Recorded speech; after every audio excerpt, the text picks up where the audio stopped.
The rain was biblical that night, a relentless, roaring curtain of water that blurred the world outside my window into a watercolor nightmare, but the real storm wasn't in the sky. It was the one that stood on my doorstep, dripping onto my Persian rug. It was my husband, Mark, and huddled beside him were two little girls with eyes so full of terror. They swallowed the light in the room. In that moment, 15 years of a perfect, quiet marriage shattered like glass, and I knew with a certainty that chilled me to my soul that nothing would ever be quiet or perfect again. Before them, my life was a masterpiece of serene predictability. Our house on Willow Creek was a sanctuary, a testament to the comfortable, unwavering love I shared with Mark. He was the center of my universe, charming, stable, and devoted. Our one quiet sadness, the empty space where children's laughter should have been, was a grief we had navigated together, a sorrow that we believed had only strengthened our bond. We were enough for each other. That was the story I told myself, and for 15 years, I believed it. The doorbell's chime was a discordant note in the symphony of our peaceful life. I opened it to find Mark, an hour early from his business trip, his face a pale mask of urgency, and the girls. Two small, drenched sparrows, one no older than 10, the other maybe 8. The older one, Maya, had a fierce, protective arm around the younger, Chloe, who was trembling violently. "Ellie," Mark said, his voice strained in a way I'd never heard. "We need to talk." He led me into his study, a room usually filled with the scent of old books and quiet contemplation. Tonight, it smelled of fear. "They're mine, Ellie," he confessed, the words hanging in the air like poison. He told me a story of a woman named Isabella, a brief, youthful mistake from long before he met me. He said he never knew she was pregnant, that she had raised the girls on her own, a free spirit moving from town to town. Have you ever been told a lie so profound, so life-altering, that your mind physically rejects it? It's a strange, floating sensation, as if you've become a spectator in your own life. I looked at the man I had loved for half my adult life and realized I was looking at a stranger. "She's gone," he said, his voice cracking with a perfectly performed sorrow. "A car crash 2 weeks ago. A lawyer tracked me down. They have no one else, Ellie. No one." He was playing on my heartstrings like a virtuoso. He knew my deepest ache, the childless quiet of our home, and he presented me with 2 broken, motherless children. He knew I couldn't refuse. And I didn't. I lived past his betrayal and saw only 2 little girls who needed a safe harbor. That night, I agreed to become a mother to my husband's secret children. The first year was a fragile truce with trauma. The girls were mostly silent. Maya watched me with the unwavering suspicion of a cornered animal, questioning every kind gesture. Chloe was a ghost, flinching from every touch, waking up screaming from nightmares she could not articulate. I poured my soul into earning their trust, baking cookies they wouldn't eat, reading books they wouldn't listen to, and planting a garden in desperate hope that nurturing something beautiful might teach them how to heal Dot slowly. Painstakingly, a thaw began. It started with a shared glance, then a hesitant smile. One evening, Chloe reached for my hand during a scary movie, her tiny fingers curling around mine.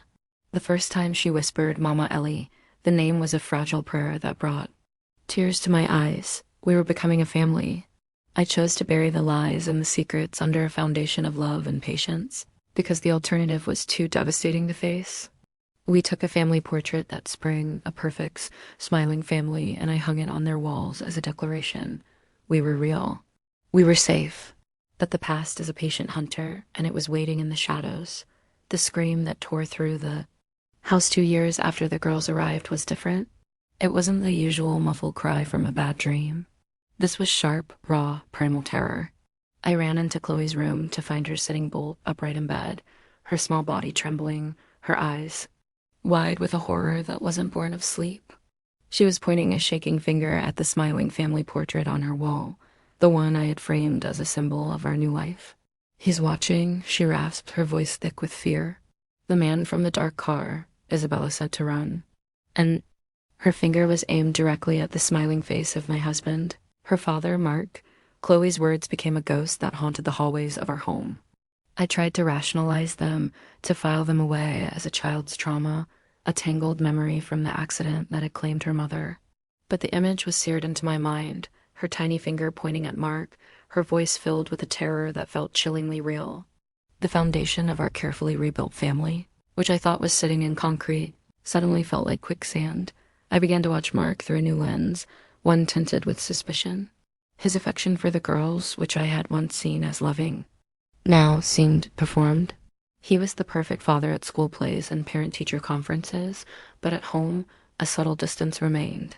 He was an expert at being present physically while being emotionally absent, always having an urgent call to make or an email to answer whenever the girls tried to truly connect with him. It's a terrifying thing to start questioning the one person you've built your entire world around. Every shared laugh, every knowing glance, every promise from the past gets re-examined. You become a detective in your own life, searching for clues in a history you thought you knew by heart. Maya, ever the silent observer, noticed the change in me. The cautious trust she had begun to show me receded, replaced by the old, familiar guard. She was fiercely protective of Chloe, and my new, subtle questioning of their past felt like a threat. One afternoon, I found her on the porch swing.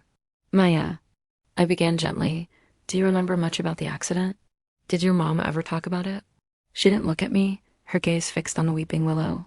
She said it wasn't an accident, she whispered, the words so quiet I almost missed them. My blood ran cold. What do you mean? I asked, my voice barely audible. She finally turned to me, her eyes holding a wisdom far beyond her 12 years. She was scared after she said a man was following us. In a dark car, the man from the dark car. It wasn't just a nightmare. It was a shared memory, a shared terror. That night, I couldn't sleep.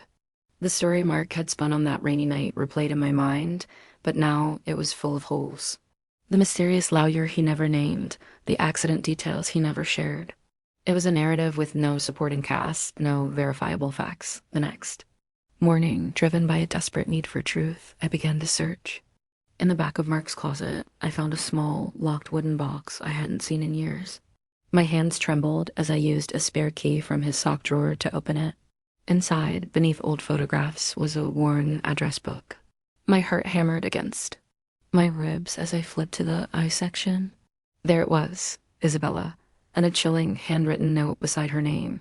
Tell them the truth, the truth.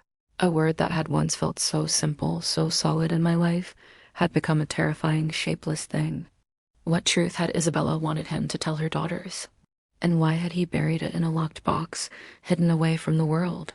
Tucked behind a photo was a folded piece of paper. It was a copy of Isabella's death certificate. The date and cause of death blunt force trauma from a motor vehicle accident matched Mark's story. For a fleeting moment, relief washed over me, but then my eyes scanned further down. The location of the accident was a different state from her last known address. And then the final, devastating blow. Under the section labeled spouse, partner, there was a name. It wasn't Mark's. It was a name I had never seen before. The lie wasn't just an omission from his distant past. It was an active, breathing deception that formed the very air of our home. I sat on the cold floor of my husband's closet, a single piece of paper clutched in my hand, the world outside the door ceasing to exist. The death certificate wasn't just a document. It was a tombstone for the man I thought I married. Every word on it screamed a truth that was far more terrifying than the simple infidelity I had once suspected. Isabella had a partner. Mark wasn't just a secret father. He was a ghost, an interloper in a story where he didn't belong. The question was no longer if he had lied, but why his lie was so elaborate it required erasing another man's existence. Entirely. For the next few weeks, I moved through my own home like a spy. I returned the box to the closet, the secrets tucked back into their hiding place, but they were no longer dormant. They were alive, breathing down my neck with every step I took. I needed a strategy. A direct confrontation with Mark would be useless. He was a master of deflection, and I had no leverage without more information. So I began to probe, planting conversational seeds, and watching to see what poisonous weeds would grow. I was thinking about the girl's mother the other day, I said one evening over dinner, my voice carefully casual. It must have been so hard for her raising them alone. Did the lawyer ever mention what she did for a living? Mark, who was cutting? His steak paused. His knife scraped against the plate, a sound that was suddenly jarringly loud. Not really, he said, not looking at me. I think she was a waitress, moved around a lot. It was all very tragic. He changed the subject immediately, asking Chloe about her art project with a forced, booming cheerfulness that felt like a slammed door. Gaslighting is a slow poison. It makes you question your own mind, your own reality. Mark was an artist of the craft. He would look at me with such loving concern, telling me I seemed stressed, that I was overtired, that maybe I should see a doctor about my memory lapses when I brought up inconsistencies in his stories. He was trying to make me believe I was the one who was broken, not the world he had built for us. I knew I couldn't do this alone. I needed an ally.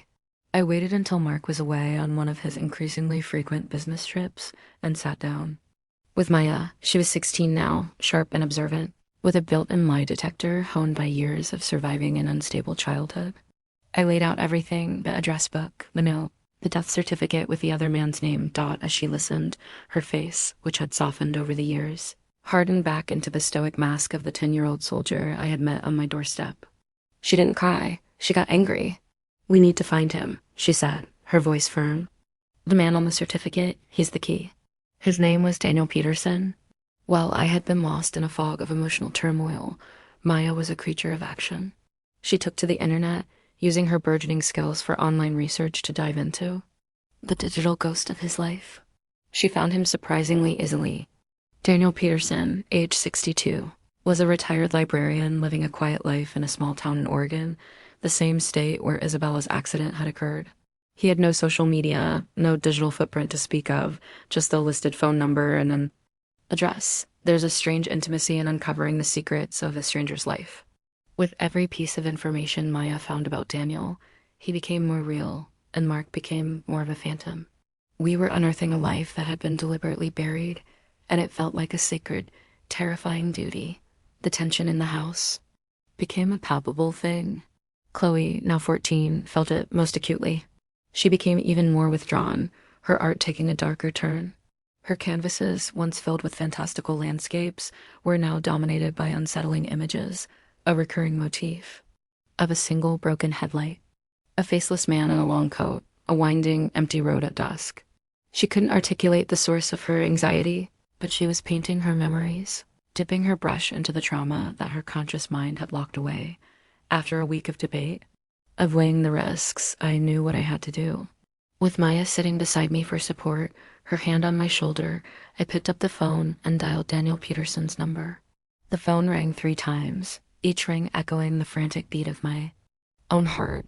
A quiet, hesitant voice answered. "Hello, is this Daniel Peterson?" I asked, my voice shaking slightly. "It is," he replied. "Who is this?" I took a deep breath, the air feeling thin and sharp in my lungs. "My name is Ellie. I believe you knew a woman named Isabella." She was the mother of 2 girls, Maya and Chloe.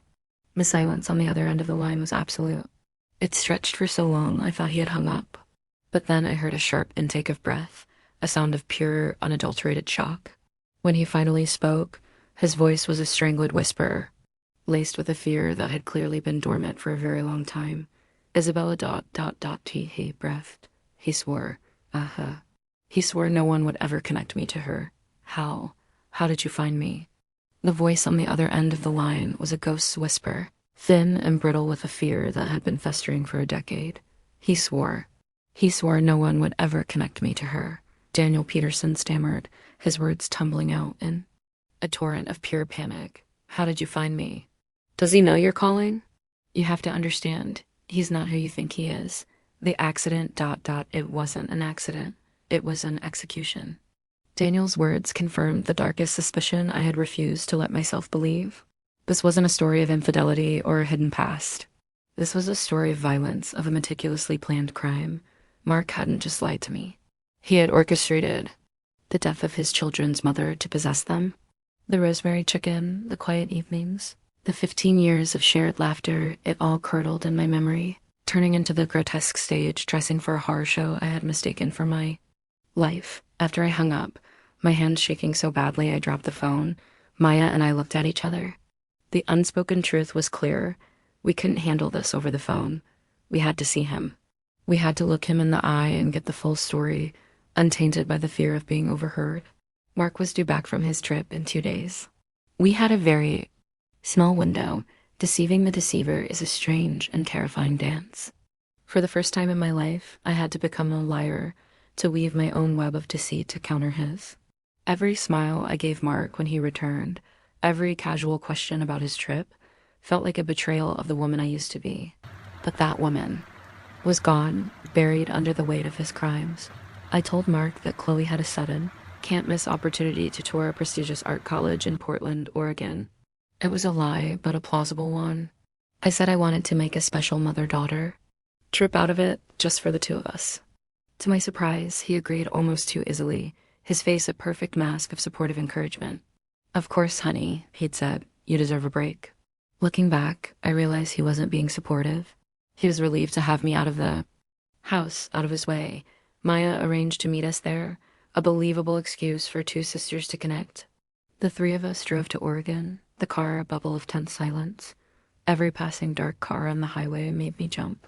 I felt like prey, finally aware of the predator that had been living in my den all along. Daniel Peterson lived in a small, dilapidated bungalow at the end of a gravel road, a house that seemed to be hiding from the world. When he opened the door, he looked older than his 62 years. He was a thin, stooped man with haunted eyes that darted around nervously, as if expecting danger to leap from the shadows inside. His house was obsessively neat but barren. It was the home of a man who owned nothing he wasn't prepared to leave behind in a moment's notice. He made his tea with trembling hands, and then he began to talk. He and Isabella had been together for nearly 15 years. Mark wasn't a youthful mistake. He was Isabella's obsessive ex-boyfriend from college, a man she had been terrified of. Mark had never accepted their breakup, and when he became wealthy and powerful, his obsession festered. He stalked them for years. He was the man in the dark car. Imagine living with that kind of fear. A constant, low-level hum of dread, knowing that someone with unlimited resources and no conscience is watching your every move. This was the life Isabella and Daniel lived, a life Mark had kept completely hidden from me while he played the part of the perfect husband. Then came the story of the accident. Mark had followed them on a winding mountain road. He didn't just bump them. He rammed their car with methodical, brutal force, sending them plunging into a ravine. Daniel was thrown from the vehicle, surviving with critical injuries. Isabella died on impact, but the horror didn't end there. Daniel woke up in a hospital bed a week later to find Mark sitting beside him. There were no police, no investigators. Mark had used his money and influence to control the narrative. He told Daniel that if he ever spoke a word of what really happened, if he ever tried to find Maya and Chloe, he would ensure Daniel was blamed for the crash, and that the girls would suffer an even worse fate than their mother. Mark's plan was monstrous in its simplicity. He would murder the woman who rejected him and steal her children, raising them as his own to create a twisted, perfect family he could control. He gave Daniel a briefcase full of cash, the hush money Maya had discovered, and told him to disappear forever. I took the money, Daniel whispered, shame and fear warring on his face. I was broken, terrified. I thought I was protecting the girls by staying away. I've lived in this prison of silence ever since, waiting for the day he would come to finish the job. He looked at Maya and Chloe, his eyes filling with a decade of unshed tears. I'm so sorry, he sobbed. I failed you. Just as we were about to leave, his eyes widened with a sudden, urgent memory. The proof, he said, his voice electric. Isabella knew he was getting more dangerous. She was smart. She compiled everything, copies of his threatening letters, photos of his car outside her house, even a recorded deposition on a cassette tape. She put it all in a safety deposit box. He looked at us, his face pale. The key to that box was on a locket she always wore. I grabbed it from the wreckage before the paramedics arrived. I don't know where the box is, only that the key opens. The key is the only thing that can destroy him. He reached into his pocket and pulled out a small, ornate brass key. The key from Chloe's memory. The key we had found in Mark's hidden safe. Mark had it all along. He had the key, but he didn't know where the box was. And now, so did we dot the drive back from Oregon was a silent 4-hour war council? The small brass key Daniel had given us felt heavy in my pocket, a tangible piece of a past I was only just beginning to understand. It was no longer just a key. It was a weapon. We weren't running from a monster anymore. We were returning to his lair with the one thing that could destroy him. My 50th birthday was in 3 days. The surprise party Mark had been planning was no longer a celebration of my life, but the stage for his downfall. The only question was whether we could find the lock that the key belonged to in time, back in the suffocating quiet of our home. We became a covert operations unit. While I played the part of the doting wife, recovering from our trip and feigning excitement from my party, Maya and Chloe worked relentlessly. We knew the safety deposit box was the key, but Isabella had moved so often. Where could it be? Maya, my brilliant journalist, started by creating a timeline of Isabella's life based on the addresses from the old address book. She cross-referenced them with banks that had been in operation 15 years ago, a tedious, painstaking process. Chloe, my artist, sat with a sketchbook, trying to dredge up memories not of events, but of places. I remember a fountain, she said one afternoon, her pencil flying across the page. Outside a big stone building. Mom called it her dragon bank because there were stone lions out front. A dragon bank with a fountain. It was a child's memory, but it was more than we had. Maya focused her search on banks with historical architecture near Isabella's last known address before the accident. And then she found it. A grainy image on a county archive website of First National Bank of Silver Creek, a town Isabella had lived in for 2 years. In front of the stone building were 2 prominent lion statues. Hope is a dangerous and powerful thing.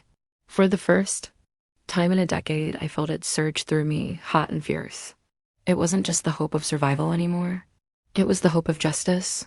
The hope that the truth, no matter how deeply buried, would finally see the light of day. The bank was a 3-hour drive away. The day of my 50th birthday arrived. The house was filled with flowers and the cheerful chaos of party preparations. Mark was in his element, the charming host, accepting compliments on what a wonderful, loving husband he was. He kissed me that morning, wishing me a happy birthday, his eyes full of a love that I now knew was pure performance.